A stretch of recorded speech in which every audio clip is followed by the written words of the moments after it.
Hello everyone, thanks for joining us here on Horizon. I'm Rob McClendon. Well, the cost of college and the subsequent debt incurred by students is front and center in this year's presidential election. Both candidates have made tuition costs and student debt platform issues in their campaigns. And here's why. Excluding our home mortgages, student loans are the single largest component of household debt for Americans. And it just keeps growing, passing credit card debt in 2014 and now reaching upwards of $1.25 trillion, which is $72 billion more than just this time last year.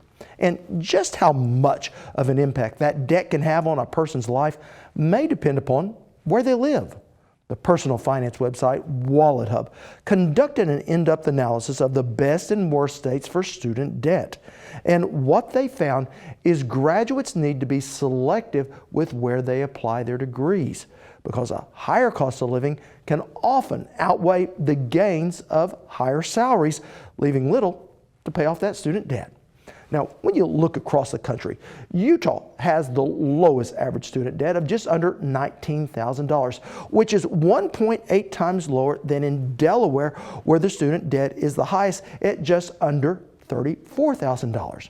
Now, Wyoming has the lowest proportion of students with debt at 46%, which is 1.7 times lower than in New Hampshire, where the proportion is the highest at almost 3 out of every 4 having student debt. So where does Oklahoma rank? Well, we are not in the top 10 for the best places for new graduates to live, but we are close. In terms of overall student indebtedness, we rank at number 12. And here's what that means. With Oklahomans ages 25 to 34 in less debt, they do have more expendable income to buy stuff. So when it comes to home ownership, the longtime benchmark for the American dream, Oklahoma comes in at a strong number 15 for young people being able to buy homes. Which begs the following question. Do we need to approach student loans like we do home loans? Meet economist Mark Sneed. Students more than ever are considering, the economic payoff.